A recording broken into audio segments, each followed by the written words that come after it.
mengampuni orang berdosa. Ketika Yesus menerima perempuan berzinah itu, semua orang lain angkat batu mau lempar. Saudara dengar baik-baik, Yesus justru mengampuni. Dengar, nggak masuk akal. Oleh sebab itu kita mau belajar tentang kasih Yesus nggak masuk akal ini. Tentang kasih Allah yang tak terbatas. Tetapi jangan terkejut saudara. Karena saya akan beritahu kepada saudara juga bahwa kasih Allah itu terbatas. Oh, maksudnya apa? Kita akan baca nanti firman Tuhan, namun saya kasih tahu dulu sama saudara. Ketika dikatakan kasih Allah tak terbatas, banyak orang bermain-main dengan kasih Allah. Dia ngomong gini, terima kasih Tuhan kau sudah mengampuniku. Engkau adalah maha pengampun. Sehingga akhirnya apa? Kita bermain-main dalam dosa. Toh Tuhan nanti mengampuni, toh Tuhan mengampuni aku. Satu kali Petrus datang sama Yesus. Guru, berapa kali aku harus mengampuni seseorang, betul? Dia bilang berapa kali? 7 kali? 70 kali? Yesus bilang 7 kali, 70 kali. Itu sehari tanpa batas maksudnya. Berarti Yesus mengasihi kita tanpa batas. Berarti akhirnya apa? Kita bermain-main dengan hal itu sehingga akhirnya apa yang terjadi? Kita lakukan dosa. Tuhan, kau terus mengampuni aku. Gitu loh. Itulah sebabnya orang-orang kaum LGBT mereka menggunakan terminologi ini. Tuhan mengasihi semua orang. Tuhan mengasihi kemarin apa ya mana Tirza, apa itu istilah kemarin kalian sebut itu? Lupa saya untuk anak muda. Ya, saya baru belajar bahasa-bahasa anak muda kemarin karena saya ketinggalan zaman. Ketemu anak-anak muda, apa itu gitu loh ya. Ya, mereka bicara opet itu apa? Saya bilang, opet itu bukannya monyetnya Ipin-Ipin. Oh ada bahasa anak muda opet dan macam-macam lah mereka bicara. Nah orang-orang kaum LGBT ini, mereka menggunakan bahwa Yesus mengasihi semua orang. Sehingga akhirnya apa? Yesus mengasihi kaum lesbian, Yesus mengasihi kaum gay. Ya betul. Tetapi mereka salah menggunakan kasih Allah itu dengan tinggal dalam dosa. Itu salah. Kasih Allah tidak membiarkan kita tinggal dalam dosa. Dengar baik-baik. Kasih Allah tidak pernah berdiri sendiri. Kasih Allah selalu disertai dengan keadilannya. Kasih Allah selalu disertai dengan kekudusan kesuciannya. Tidak. Jadi kita nggak bisa, dengar baik-baik. Allah itu bukan manusia yang kita bisa perangkap dengan perkataan kita. Kau janji, kan engkau tidak bisa melanggar perkataanmu. Betul, dia nggak bisa melanggar perkataannya. Tapi dengar, jangan hanya mengenal kasih Allah itu sebagai kasih yang murahan. Karena dia punya amarah, dia punya murka, dia punya keadilan, dia punya penghakiman, dia hukum semua orang. Itu sebabnya kenapa gereja ini perlu belajar tentang kasih Allah supaya kita nggak miss. Aku mengasihimu, karena aku mengasihimu maka kita, gini ya. Ada satu orang pernah bertanya, kenapa orang Kristen hanya menikah dengan satu orang? Tidak bisa menikah lebih daripada satu orang. Oh bisa kalau cerai, kalau mati. Oh bukan, maksudnya pasangannya lebih daripada satu. Nah, saya bilang, ya karena itu diperintahkan oleh Allah. Itu yang dikatakan firman Tuhan. Bagus, coba punya nalar. Apa nalarnya saya bilang? Cobalah Indonesia ini perang. Bagus di gereja sebagai pendeta. Lalu apa yang terjadi? Suami-suami banyak pergi berperang dan mati. Ketika mati banyak istri jadi janda. Siapa yang menghidupi dia? Bukankah Pak Agus pria yang terhormat yang akan harus menikahi mereka? Fred. Saudara dengar baik-baik. Itu akal-akalan. Makanya dikatakan Efesus 3 tadi, kasih Allah melampaui apa? Akal manusia. Hoi, dengar baik-baik. Banyak orang, betul kita kasihan dengan para janda. Janda fakir miskin dipelihara oleh negara. Saudara di gereja juga janda dipelihara. Tapi bukan harus dinikahin. Gitu loh, paham maksudnya? Banyak orang bermain dengan hal itu. Satu kali ada 2 orang anak lagi makan di sekolah, di kantin sekolah. Ini sekolah Kristen, lagi makan. Lalu yang seorang ini lapar banget. Itu lapar banget ya. Saya mau 2 gitu loh. Lalu dia pakai ayat Alkitab, terminologi Kristen kepada temannya. Dia bilang, hei teman, bukankah Yesus berkata bahwa terlebih baik memberi daripada menerima. Wow, gitu loh ya, gitu loh. Bukankah Yesus berkata, kalau engkau punya dua, kasihlah gitu loh segala macam. Wah, teman ini tahu maksudnya, kau pakai firman Tuhan untuk mengambil makananku. Langsung dia bilang, oke kalau gitu kau Yesus, saya bukan Yesus. Kau aja yang Yesus, saya gak Yesus. Saudara paham maksud, kenapa saya ungkapkan hal ini? Seringkali kita bermain-main dengan hal itu. Pak polisi Kristen, prit, ditangkap ini. Kamu hari Minggu mau kemana? Oh Pak, maaf saya mau ibadah. Tidak bisa, kamu tidak pakai helm. Saya tilang, Bapak tidak lihat saya bawa Alkitab ini. Saya mau ibadah. Nggak bisa, Bapak Kristen. Iya, saya Kristen juga. Bapak tahu bahwa Allah mengampuni kita semua. Iya, Tuhan mengampuni saya. Masa Bapak polisi, Bapak dan Tuhan siapa lebih tinggi? Ya Tuhan. Tuhan aja ngampuni saya Pak, masa Bapak tidak mengampuni saya? Dia bilang, saya mengampunimu, tapi hukum Indonesia tidak mengampunimu. Faham maksudnya? Jangan main-main dalam ranah kasih. Jangan main-main. Ada orang bilang don't play-play. Jangan main-main saudara, jangan main-main. Itu sebabnya ketika Yesus berikan perintah baru, katakan perintah baru. Dikatakan perintah baru yaitu apa? Bukan seperti engkau mengasihi dirimu sendiri. Perintah lama yaitu apa? Kasihilah sesamamu manusia seperti engkau mengasihi dirimu sendiri. Dan Yesus berkata ini perintah baru yaitu apa? Kasihilah sesamamu manusia seperti apa? Aku mengasihimu dengan kasih Allah, kasih Yesus. Dan ini enggak mudah. Ini tidak mudah. Kalau ada di antara saudara yang berhasil mengasihi orang lain dengan kasih Yesus, pertahankan kasih itu. Saya belum 100% ada di sana. Kadang-kadang saya emosi, gitu loh. Kadang-kadang saya marah. Kemarin saya contohkan sama istri saya, kami naik mobil di sebuah jalan yang satu arah. Lalu banyak orang yang melanggar, melawan arah. Saya bilang, ini maksud papa mama. Kalau papa punya kuasa, sambil jalan begini, itu motor yang lawan arah, rusak semua. Supaya mereka tahu kalau lawan arah itu rusak, salah. Saudara tahu maksudnya? Saya puas, gitu loh. Saya kadang-kadang komplain, kenapa polisi nggak jaga di sini? Sehingga akhirnya mereka terus lawan arah.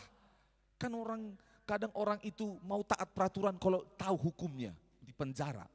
Mau kemana kok, mau kemana? Pasti mereka lari.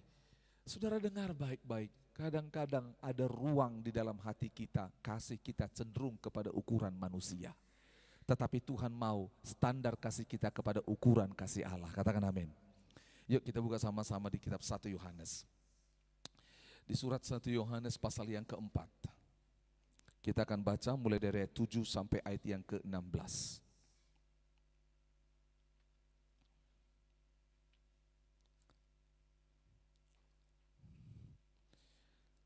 1 Yohanes 4 ayat 7 sampai 16, kita bangkit berdiri, mari kita baca sama-sama. Di gereja ini membaca ayat Alkitab sebagai ayat tema, ayat utama, bangkit berdiri, yuk. 1 Yohanes pasal 4 ayat 7 sampai 16, 1, 2, dan 3. Saudara-saudaraku yang kekasih, marilah kita saling mengasihi, sebab kasih itu berasal dari Allah. Dan setiap orang yang mengasihi lahir dari Allah dan mengenal Allah. Barang siapa tidak mengasihi, ia tidak mengenal Allah, sebab Allah adalah kasih. Dalam hal inilah kasih Allah dinyatakan di tengah-tengah kita, yaitu bahwa Allah telah mengutus anaknya yang tunggal ke dalam dunia, supaya kita hidup olehnya. Inilah kasih itu, bukan kita yang telah mengasihi Allah, tetapi Allah yang telah mengasihi kita dan yang telah mengutus anaknya sebagai pendamaian bagi dosa-dosa kita. Saudara-saudaraku yang kekasih, jikalau Allah sedemikian mengasihi kita, maka haruslah kita juga saling mengasihi. Tidak ada seorang pun yang pernah melihat Allah. Jika kita saling mengasihi, Allah tetap di dalam kita dan kasih-Nya sempurna di dalam kita. Demikianlah kita ketahui bahwa kita tetap berada di dalam Allah dan Dia di dalam kita. Ia telah mengaruniakan kita mendapat bagian dalam Roh-Nya. Dan kami telah melihat dan bersaksi bahwa Bapa telah mengutus Anak-Nya menjadi juru selamat dunia. Barang siapa mengaku bahwa Yesus adalah Anak Allah, Allah tetap berada dalam Dia dan Dia di dalam Allah. Karena kita telah mengenal dan telah percaya akan kasih Allah kepada kita. Allah adalah kasih, dan barang siapa tetap berada di dalam kasih, ia tetap berada di dalam Allah dan Allah di dalam Dia. Puji Tuhan, silakan duduk. Nah, saudara, dikatakan di firman Tuhan bahwa dari ayat 7 jelas sekali. Saya tidak akan khotbahkan semua di dalam firman ini karena ini sebagian akan dikhotbahkan di bulan depan tentang bagaimana kita mengasihi satu dengan yang lain. Tetapi ada identitas Allah di sini, dikatakan identitas Allah. Dikatakan Allah adalah kasih. Saudara-saudara yang kekasih, marilah kita saling mengasihi sebab kasih itu berasal dari Allah. Katakan kasih berasal dari Allah. Sekali lagi, kasih berasal dari Allah. Bahasa Indonesia dan bahasa Inggris menggunakan kasih itu hanya satu kata, kasih, atau bahasa Inggris love. Tetapi di dalam penulisan kitab ini, kasih itu dalam bahasa Yunani diterjemahkan kepada 4. Kita tahu ini jenis-jenis kasih. Saya hanya bukakan sedikit dan nanti akan dibahas di bulan depan. Ada itu kasih yang tertinggi, yang paling tinggi, itulah kasih yang ditunjukkan dalam Alkitab, kasih Allah, kasih Yesus, yaitu agape. Jadi semua yang berbicara tentang kasih Allah di dalam Alkitab ini disebut dengan kasih apa? Agape. Di bawah itu ada namanya kasih filia, Philadelphia. Ini yang dikatakan apa? Kasih kepada saudara seiman, gitu loh ya. Di bawah itu ada namanya kasih storge. Ini kasih persaudaraan, abang, adik, orang tua, anak. Yang terakhir ada kasih yang namanya kasih eros, berbicara tentang erotis, bicara tentang kasih mesra, hubungan antara lawan jenis bukan sesama jenis. Ya, itu yang dia. Nah, Alkitab banyak berbicara tentang kasih. Nah, ketika dikatakan kasih itu berasal daripada Allah, artinya apa? Kalau Allah lepas dari dunia ini, berarti dunia ini enggak punya kasih. Oke. Kasih berasal daripada Allah, berarti kalau Allah tidak ada dalam diri seseorang, kasih itu enggak ada pada dia. Itu maksudnya. Nah, karena kasih berasal daripada Allah, dan yang kedua, Allah itu adalah kasih, artinya sejak dari zaman penciptaan, yang namanya kasih itu sudah ada. Karena in the beginning, pada mulanya apa? Allah. Jadi karena Allah adalah kasih, pada mulanya adalah Allah, pada mulanya adalah kasih. So artinya belajar tentang kasih harus kembali kepada akarnya yang semula, yang adalah siapa? Allah. Pemahaman ini mengantarkan kita kepada sebuah kesimpulan bahwa sekali lagi kasih manusia yang terbatas ini tidak akan sempurna kalau kasih sumber utama Allah ini tidak ada dalam diri manusia. Makanya dengar baik-baik. Dengar. Satu kali ketika ada bencana alam di Indonesia, tiba-tiba ada sekelompok orang tertentu non-Kristen menunjukkan kasihnya lebih besar daripada kasih orang Kristen. Bantuan dan semuanya lebih besar. Saudara dengar baik-baik, dalam hal itu saudara dan saya akan kalah dan minder. Mereka luar biasa, tanpa pamrih. Mereka membantu, mereka nggak perlu iming-iming, ujungnya ada organisasi mereka di sana.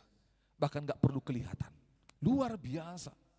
Tapi dengar baik-baik, seberapa besar pun kasih itu, tanpa yang namanya Allah itu, maka apa yang terjadi? Kasih itu hanya akan sampai di bumi.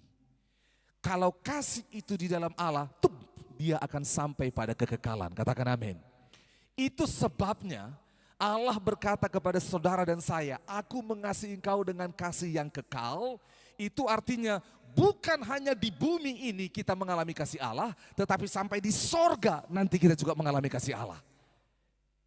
Nah, dari hal ini kita mengerti bahwa sebenarnya ini menarik. Waktu saya membahas ini, saya terus bertanya pada diri saya sendiri, jangan sampai saya salah dan jangan sampai orang lain juga salah ya Tuhan. Suatu kali waktu kami diskusi dengan para alumni mahasiswa teologi, saya tanya sama mereka, menurut saudara, mengapa Allah menyelamatkan manusia? Mengapa? Pertanyaannya bukan demikian. Menurut saudara, mengapa Yesus mati di muka bumi ini? Mereka bilang apa? Jawabannya adalah karena Allah mengasihi manusia. Oh, betul, karena Allah mengasihi manusia. Karena ada ayatnya, yaitu apa? Yohanes 3:16, karena begitu besar kasih Allah akan dunia ini sehingga ia mengaruniakan anaknya yang tunggal. Tapi diskusi ini menjadi semakin dalam. Kalau kita katakan karena Allah mengasihi manusia, berarti alasannya adalah manusia. Dengar baik-baik. Sebenarnya Yohanes 3 ayat 16 itu punya unsur yang tanda kutip tersembunyi yang belum kita pahami. Maksudnya apa, Pak? Kalau manusia fokusnya, maka seakan-akan manusia yang menjadi lebih tinggi. Tidak. Yesus mati bukan karena manusia. Yesus mati karena kasih Allah kepada Bapa. Susah nangkapnya. Ini Bapak pendeta bikin pusing nih. Kalau saudara pusing dengar mahasiswa teologi juga pusing saya buat. Maksudnya begini saudara. Membuat manusia sebagai pusat akan menjatuhkan yang namanya kebesaran Allah di dalam diri kita. Itu sebabnya dengar, ini yang dilakukan oleh Lucifer karena dia pikir manusia adalah pusat. Contoh ya, Lucifer sudah dibuang jatuh dalam dosa. Dia lihat, dia bilang, hei lihat Allah tidak ada lagi yang menyembahmu. Akulah malaikat pemimpin penyembahan. Dan aku sudah membawa sepertiga malaikat dari sorga. Sehingga kosong tidak ada penyembahan bagimu. Allah menciptakan manusia. Lalu manusia itu menyembah Allah. Dan Lucifer marah. Manusia menyembah Allah. Dia pikir Allah membuat manusia sehingga akhirnya manusia menjadi pusatnya. Akhirnya dia berkata apa? Dia buat Lucifer datang, iblis menyamar menyerupai ular dan menggoda manusia itu sehingga manusia jatuh dalam dosa. Ketika manusia jatuh dalam dosa, iblis berkata demikian lagi, hei aku menang, lihat nggak ada lagi yang menyembahmu. Manusia sebagai ciptaan terakhir terbaik yang menjadi serupa segambar denganmu, jatuh, gagal, tidak ada lagi. Lucifer sedang berpikir pusatnya adalah manusia. Tidak, pusat segala sesuatu tetaplah Allah. Itu sebabnya ketika Yesus mati di atas kayu salib, apa yang dikatakan oleh kitab Injil? Kepadamu aku menyerahkan apa? Nyawaku. Jadi Yesus itu mati bukan karena salib, bukan karena paku, bukan karena tentara Romawi, bukan karena dosa manusia. Itu adalah substansinya. Tetapi intinya Yesus mati adalah karena kasihnya kepada Bapa. Itu sebabnya di Taman Eden di Taman Getsemani ketika dia berlutut, dia berseru, dia berteriak, Bapa, kalaulah boleh, lalukanlah cawan ini, tetapi bukan kehendakku, melainkan kehendakmu. Sebelum peristiwa salib, Yesus sedang bergumul untuk menunjukkan kasihnya kepada Allah. Ini yang menjadi intinya. Kalau kita paham ini, maka kita tahu bahwa kita adalah tanda kutip objek yang awalnya jatuh dalam dosa, dibuat Tuhan menjadi subjek kemuliaan. Itu dia. Sehingga akhirnya kita menempatkan diri bahwa tanpa kasih Allah, tanpa perbuatan Allah, tanpa pertolongan, tanpa salib Allah, I'm nothing, aku gak ada apa-apa aja. Tujuan saya menyampaikan ini supaya kita sadar. Makanya firman Tuhan berkata apa? Kita ini seperti bejana. Bagaimana Yeremia berkata, bagaimana bejana itu dan si pembuat bejana. Bisa nggak bejana itu bilang, aku mau jadi ini, aku mau jadi ini? Nggak bisa. Si penjunan ini yang mendesain semuanya. Fokusnya bukan bejananya, tetapi si pembuatnya. Pemahaman ini menolong kita untuk mengerti bahwa apa? Uang, jabatan, posisi, kesehatan, nama baik, apapun yang kita punya, tanpa Allah, semua selesai. Itu. Kalau tidak, kita akan tanda kutip. Ini enggak enak. Akan membuat apa yang kita punya, seperti jabatan kita bisa jadi berhala, anak kita bisa jadi berhala, pelayanan kita bisa jadi berhala, popularitas kita bisa jadi berhala. Tidak. Tuhan bilang, hanya aku Tuhan. Hanya Dia Tuhan. Itu sebabnya di ayat 7 ini, ketika dikatakan sebab kasih itu berasal daripada Allah, Dia absolut kasih itu berasal dari Allah, tidak ada dari yang lain. Kasih agape, kasih yang berkorban, kasih yang kekal, itu hanya berasal daripada Allah. Itu sebabnya kalau saudara tidak ada di dalam jalur Allah, maka kita enggak akan kena kasih itu. Tidak akan mengalami kasih itu. Beberapa tahun yang lalu saya bekerja di dalam sebuah perusahaan ekspor ikan. Namanya ikan. Saya masuk ke dalam perusahaan itu, maka apa yang terjadi? Saya keluar, pasti saya bau parfum, betul? Bau apa? Ikan, itu loh ya. Sama saudara. Saudara pergi ke toko parfum, walaupun saudara enggak beli, hanya coba saya maka saudara keluar akan bau apa? Parfum. Itu maksudnya, betul? Itu dia.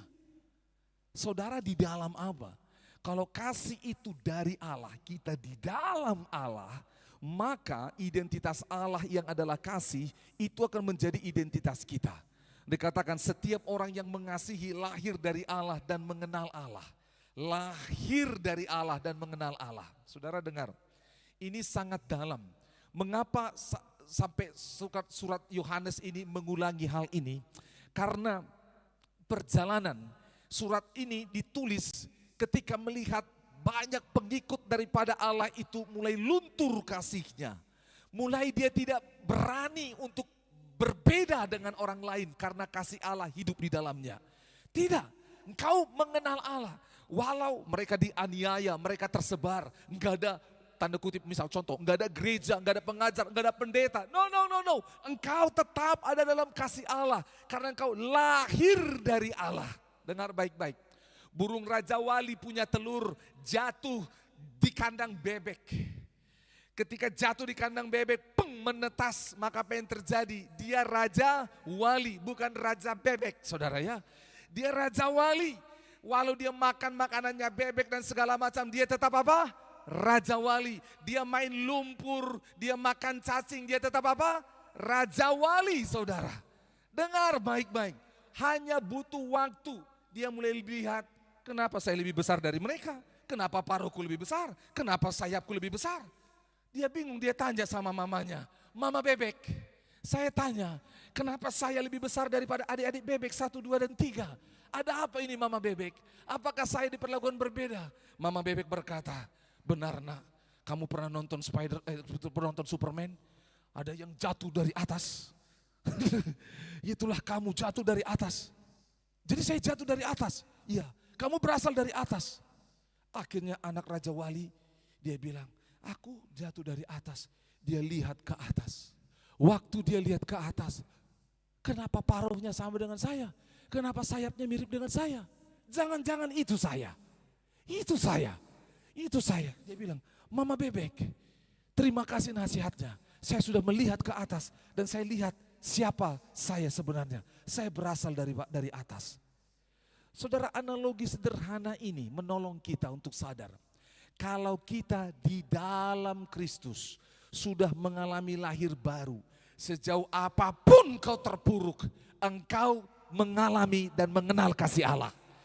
Seberapapun, juga begini, seberapa benci pun kita kepada seseorang, seberapa marah, seberapa pahit pun kita, ingat baik-baik nasihat Mama Bebek. Engkau berasal dari atas. Firman ini kasih berasal dari atas, dari sorga, dari sana. saudara akan terbatas mengasihi orang lain. Saudara akan bilang aku nggak bisa. Makanya ketika Petrus datang ke bait suci, dia bertemu dengan orang lumpuh, dia minta, kasih dong, kasihan kau dong, minta uang. Petrus bilang apa? Emas dan perak tidak ada padaku. Tapi apa yang kupunya, katanya. Apa yang kupunya. Dia sadar bahwa dia punya kasih Allah yang berasal dari Allah, bukan punya dia. Apa yang kupunya karena diberikan Allah kepadaku. Demi nama Yesus, bangkitlah. Dia bangkit berdiri bukan karena seperti anak kami San dan Kava waktu itu belajar berjalan, dia susah sekali, lalu kami bawa di lapangan. Waktu dia berdiri, dia injak rumput, geli-geli kakinya, dia lari, saudara. Ada anak-anak, sini. Dia bisa berjalan karena dikasih roti, dia mau ambil roti. No. Dia tidak. Karena apa? Kasih yang dari sorga, katakan kasih yang dari sorga. Yang ngumpul, yang ada dalam hati Petrus, itu mengalir mengangkat yang lumpuh itu. Itu dia. Kalau ini kita sadar bahwa aku adalah bejana kasih, katakan bejana kasih. Katakan saluran kasih Allah. Maka apa yang terjadi? Kita akan sadar bahwa kita terbatas, namun ada kasih yang tak terbatas melimpah dalamku. Katakan amin. Itu dia. Makanya dengar baik-baik. Lihat orang berdosa, benar dengan kasih kita akan gagal. Itu sebabnya kontras di ayat 8 dikatakan barang siapa tidak mengasihi, ia tidak mengenal Allah sebab Allah adalah kasih. Kontras. Mengapa kontras sekali? Karena kasih Allah itu di dalam diri kita akan bertumbuh seiring pengenalan kita akan Tuhan. Jangan mimpi saudara hidup penuh kasih kalau pengenalan kita akan Tuhan cetek. Kasihmu juga akan cetek. Jangan mimpi. Jangan mimpi. Saudara, kasih Yesus ini yang membuat dunia tidak bisa mengendalikan dia. Lihat Roma pasal 5. Apa yang dikatakan? Roma pasal 5. Mengapa kita harus mengasihi dengan standar Allah? Roma pasal 5 ayat 8 dikatakan seperti ini. Mari baca sama-sama. Roma 5 ayat 8. 1, 2, dan 3. Akan tetapi Allah menunjukkan kasih-Nya kepada kita oleh karena apa? Kristus telah mati untuk kita. Ketika kita masih apa? Berdosa. Baca sekali lagi pelan-pelan. 1, 2, 3. Akan tetapi Allah menunjukkan kasih-Nya kepada kita oleh karena Kristus telah mati untuk kita. Kapan? Dengar, kasih Allah dinyatakan bukan saat saudara baik, waktu kita berdoa. No, inilah yang dikatakan kasih yang melampaui akal dan tanpa batas. Oke, dengar. Saudara, kita akan mudah mengasihi orang yang berbuat baik bagi kita. Betul? Kalau saya berbuat baik pada saudara, dan kebaikan saya ini melebihi daripada apa yang tanda kutip bisa saudara bayarkan. Saya ngomong apapun saudara, iya bang. Tapi ini enggak. Waktu kita berdosa, dia tunjukkan kasih-Nya. Saudara dengar baik-baik. Saudara dan saya tidak akan bisa paham ayat ini. Karena apa? Itu berlawanan dengan kodrat kita manusia. Kodrat kita akan mengasihi orang yang mengasihi kita. Betul. Bunuh. Pahit, marah. Tapi ini enggak, saudara. Itu sebabnya sekali lagi, kalau kita semakin dalam menggali ini nanti, saya minta izin, sebenarnya enggak perlu minta izin. Bulan ini, bulan depan dan terus saudara akan dibongkar. Cangkang-cangkang kasih yang palsu itu semua akan dibuang. Semua akan ditelanjangi. Gitu loh. Semua kepalsuan itu akan ditelanjangi. Karena apa? Kita berkaca, bercermin kepada kasih Allah. Bukan kepada manusia. Bukan kepada, kau buat gitu, aku buat begini. No. Tidak. Tapi kita akan lihat Allah bagaimana, Tuhan bagaimana. Tuhan bagaimana. Itu sebabnya saudara, beberapa waktu yang lalu, ada seseorang yang bertemu dengan saya dan bertanya, Pak Agus, sebelum ayat firman Tuhan terakhir, Bisa nggak orang Kristen bercerai? Oh, nggak bisa. Gini ceritanya, Pak. Kalau orang Kristen bisa nggak menikah dan hidup dengan 2 istri? Nggak bisa juga. Nah ini Pak, ada satu pendeta saya ajak bicara, dia bilang bisa. Saya udah tanya itu pendeta di Amerika, di Filipina, di Australia, di mana-mana. Bahkan Romo pun saya tanya, bisa kok satu orang suami dengan 2 istri. Saya mulai pusing ini. Dia mau jebak saya ini kah atau bagaimana? Begini Pak, sebelum jalan lebih jauh, boleh Bapak ceritakan dulu kisahnya. Dia ceritakanlah kisahnya. Jadi ada sepasang suami istri, mereka ini belum Kristen. Berantem. Lalu suaminya bilang apa? Aku akan menikah dengan orang lain. Istri dalam kemarahannya bilang, silahkan katanya. Lalu akhirnya diam-diam laki-laki ini menikah dengan orang lain yang non-Kristen juga. Waktu berlalu, apa yang terjadi? Si istri pertama ini akhirnya bertobat. Si suami bertobat.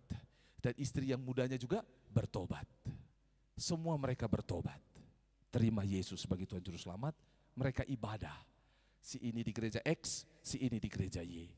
Sekarang ditanya, bagaimana kasusnya? Bisa dipisahkan enggak Pak? Waduh, yang begini ya. Saudara paham maksudnya? Kalau belum kenal Tuhan kan gampang ya, tapi sudah dalam Tuhan, kan gak bisa cerai. Laki-laki ini kan gak bisa cerai, jadi saya bisa 2.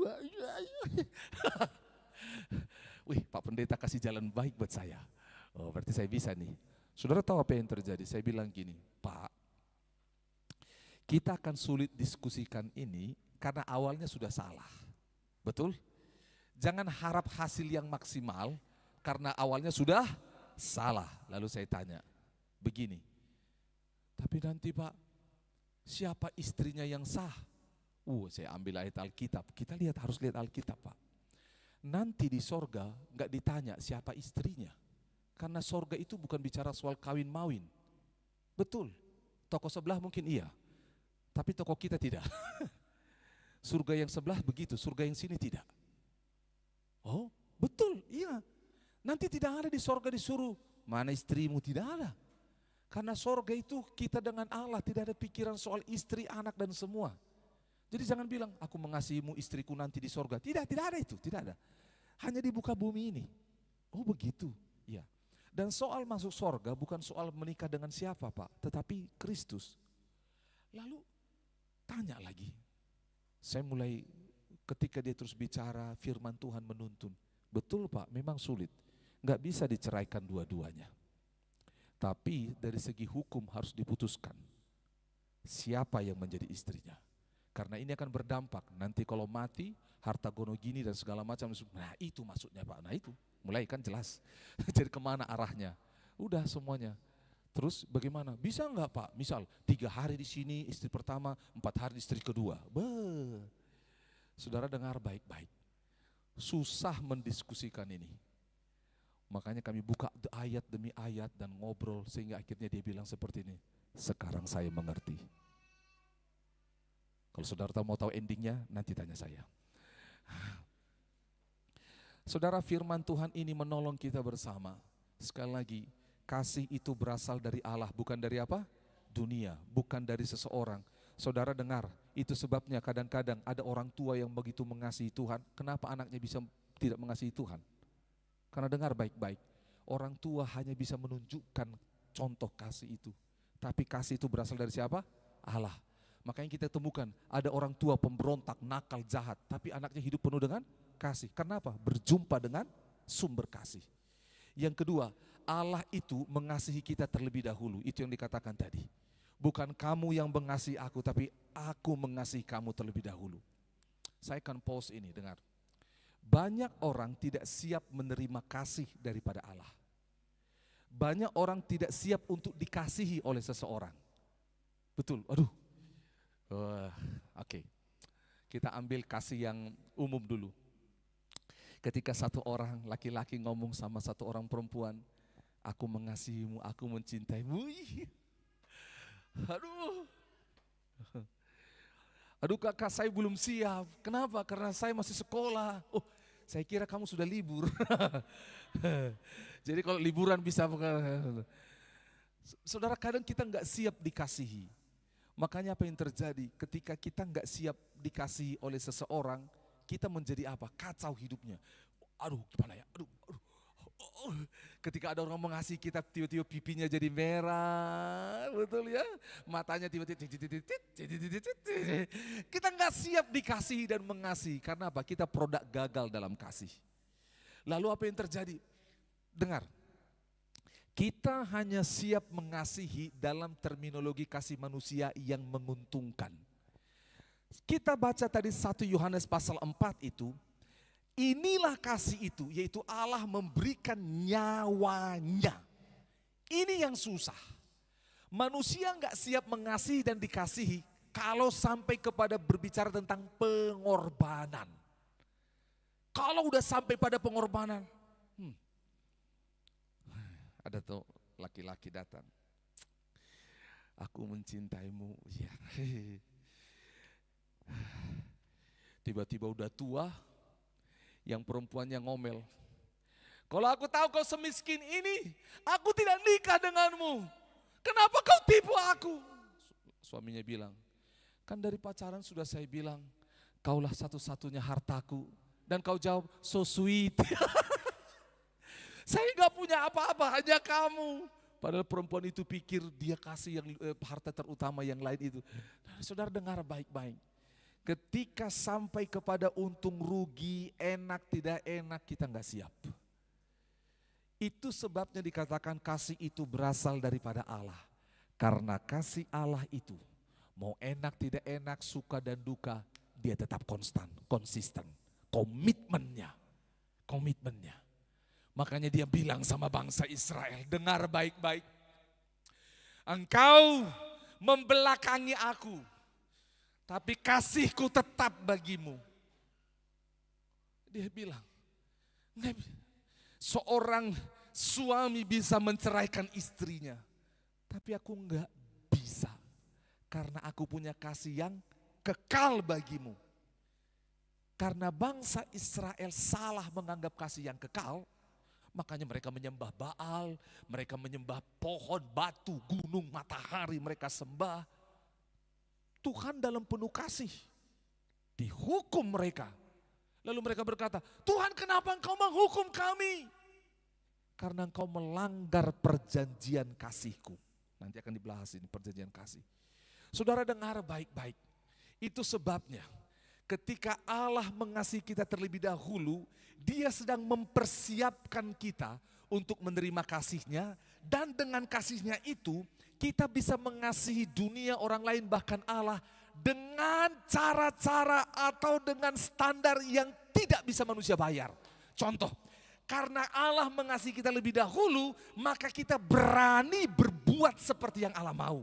Kita nggak akan bertanya. Contoh ya, karena Allah mengasihi kita lebih dahulu dengan cara Dia tunjukkan, aku memberikan nyawaku bagimu. Kalau nyawaku sudah diberi, maka semuanya juga akan diberi. Dengan pemahaman itu, maka apa yang terjadi? Tuhan bilang, Chris, Yohan, tinggalkan Jawa ini dan pergi ke Sulawesi. Mereka akan berani pergi. Tetapi kalau nggak ada kasih Allah, baik Tuhan, kami akan pergi. Mana tiketnya, mana pesawatnya, mana fasilitasnya. Kita kan hitung-hitungan, betul? Tetapi karena kita tahu kasih Allah dicurahkan bagi kita akan bilang apa? Tuhan itu cukup bagiku. Kita nggak hitung yang lain. Kita nggak perlu yang lain. Yang seperti ini yang langka di dunia ini hari ini. Itu sebabnya ketika Dia berkata Allah mengasihi kita lebih dahulu. Dia tidak membuat kasih itu tanggung-tanggung, tetapi Dia membuatnya dengan sempurna. Makanya saudara tahu, ketika Yesus memberikan perumpamaan tentang besarnya kasih Allah, kita buka sama-sama Matius pasal 13. Pak Yodan boleh maju bawa itu alat yang saya siapkan di belakang.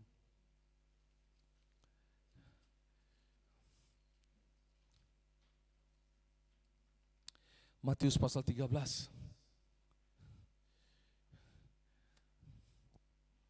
Mulai dari 44, 45, 46. Ayo sama-sama Matius 13, 44, 45, 46. Oke, kita baca 1, 2, dan 3. Hal kerajaan sorga itu seumpama harta yang terpendam di ladang, yang ditemukan orang, lalu dipendamkannya lagi. Oleh sebab sukacitanya, pergilah ia menjual seluruh miliknya, lalu membeli ladang itu. Demikian pula hal kerajaan sorga itu seumpama seorang pedagang yang mencari mutiara yang indah. Setelah ditemukannya mutiara yang sangat berharga, ia pun pergi menjual seluruh miliknya, lalu membeli mutiara itu. Saudara, saya pegang dulu ini sebentar. Kita akan fokus di ayat 44 itu, menemukan apa? Harta terpendam di ladang. Matius 13 ayat 38, ladang adalah dunia. Saya stop dulu di situ. Saudara, saya enggak tahu.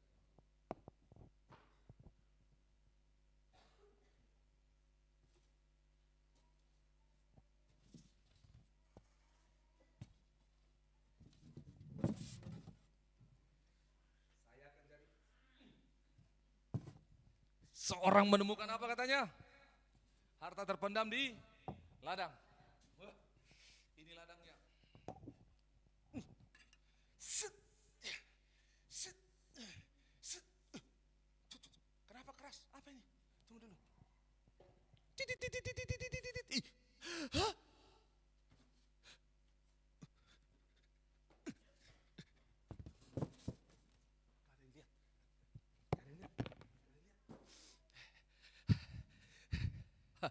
Bapak yang punya ladangnya? Iya. Dijual berapa kaplingnya, Pak? Nah, soalnya ini berapa kaplingnya, Pak? Ukuran berapa kali berapa ini, Pak? Ya. Ya, 6 kali 12. Oh iya, berapa per meternya, Pak? Ya. 60 juta. Oh, 60 juta. Oh, ya, bisa diangsur, Pak. Nggak bisa, harus cash. Oh iya. Lalu, oke, Pak. Bisa di hold dulu. Nanti saya akan beli ya, Pak. Ya. Pulang ke rumah, lihat rekening. Hai, gak capek, 60 juta. Mama, istriku yang cantik jelita. Engkau tetap cantik tanpa kantung empedu. Dengar, begini istriku, ada kapling kita mau jual. Papa ini mau raja tanah kah? Di sana ada tanahnya, di sini ada tanahnya. Kan sudah ada tanah di sorga, Pak. Dengar dulu istriku. Ini tanah luar biasa. Sudahlah ini segala macam. Ini menggigit jalan poros. Ada kota mau tidak. Aduh istriku, udah. Besok bawa coto. Istriku, kita mau beli tanah itu. Tanah terus. Aduh. Bawa lagi, jalan-jalan bawa sunset. Sih, karena batu empedu jadi nggak bisa pisang goreng, pisang epek saja. Pisang epek, lihat sambil makan lihat bagus sunsetnya. Ya, istriku kita beli tanah terus. Sehingga akhirnya saya ajak istri saya, sini dulu maju, sini, gini, maju sini maju dulu. Saya bilang, mama tanahnya itu adalah seperti ini. Saya ajak istri. Kan saya jelaskan sama tanah. Sini dulu mama. Saya ajak dia. Kameranya hilang, gak apa-apa. Sini, ini tanahnya. Sinilah. Sini. Tunggu dulu. Ada orang lihat tidak? Siapa tahu Pak Rusmin nanti dia duluan beli. Jangan. Ya, jangan. Apalagi Pak Yodan dia cari kaplik juga itu. Gak ada. Oke, kita lihat. Ini coba lihat. Kali.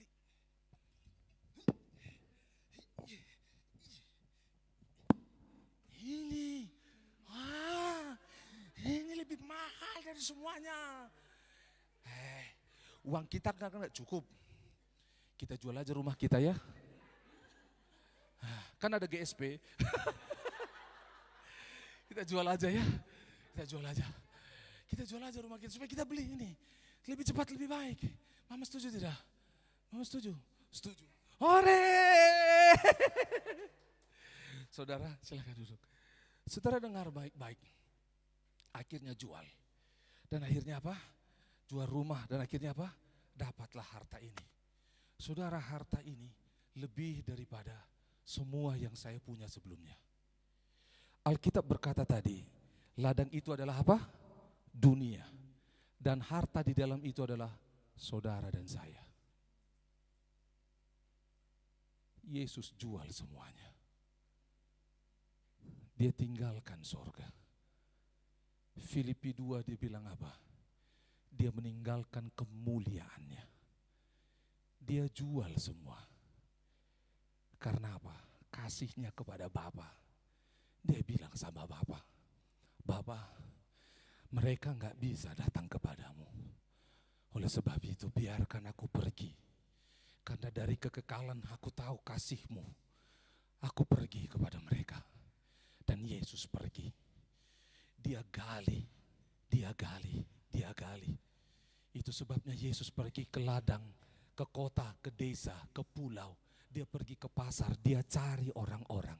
Dia cari saudara karena kasihnya kepada Bapa dan kasihnya kepada kita. Kita adalah mutiara yang berharga. Itu sebabnya dia jual, dia tanggalkan semua. Dia tanggalkan keilahiannya. Dia lepaskan semuanya. Dan dia bilang apa? Aku mengasihi engkau dengan kasih yang tak terbatas. Dia ambil. Dia bilang, aku menemukanmu, I found you. Itu sebabnya Tuhan yang mengasihi kita lebih dahulu. Bukan kita yang mengasihi Allah. Dia mengasihi menemukan kita saat kita berdosa. Bukan saat kita baik. Dia bilang. Dan saudara tahu apa yang terjadi? Orang-orang di sana berusaha berebut lahan ini. Tidak. Lahan ini milikku, aku sudah beli dengan darahku. Lunas. Iblis, kau tidak punya hak. Kasihku bagi mereka. Iblis bilang apa? Mereka berdosa, mereka salah. Dia pezina, dia pendosa, dia pengkhianat. Dia semua kejahatan, dia pencontek, dia curi uang, dia selingkuh, dia lakukan semua. Yesus bilang apa? Benar dia lakukan itu semua. Tetapi aku tunjukkan kasihku pada mereka. Nanti waktu penghakiman, aku yang menjadi hakim mereka. Saudara dengar baik-baik. Kalau Allah bisa ambil saudara dan saya dari lumpur dosa, dari tanah yang terpendam, yang hilang, yang tak berharga. Dan Tuhan ambil dan kau berharga di matanya. Kasih ini tidak dimiliki oleh siapapun kecuali Allah itu sendiri. Inilah mengapa dikatakan kasihnya tak terbatas. Karena dia lampaui sorga untuk datang ke bumi. Untuk mengambil saudara membuktikan kasihnya. Itu sebabnya saudara salib itu tanda kutip. Hal yang dia buat menunjukkan kasihnya pada saudara dan saya. Karena dia berkata dia rentangkan tangannya kiri ke kanan. Timur ke barat, utara, selatan. Dia tarik semuanya dan berkata, Bapa, permuliakanlah namamu. Aku menunjukkan kasihku kepada mereka semua. Sekarang tunjukkanlah kasihmu, terimalah mereka ya Bapa. Itu sebabnya dengar baik-baik, orang yang hidup dalam kasih Allah. Mereka tidak hidup lagi dalam penghakiman. Tapi mereka hidup dalam kemurahan Allah. Amin, kita berdoa. Terima kasih Tuhan Yesus. Kami bersyukur kepadamu. Terima kasih.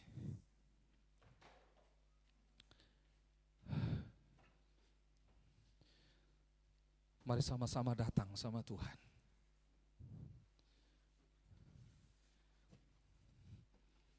Kalau sampai hari ini engkau merasa hidupmu tidak berharga, atau engkau tidak sanggup mengasihi orang lain, biarkan dirimu ditemukan oleh Allah.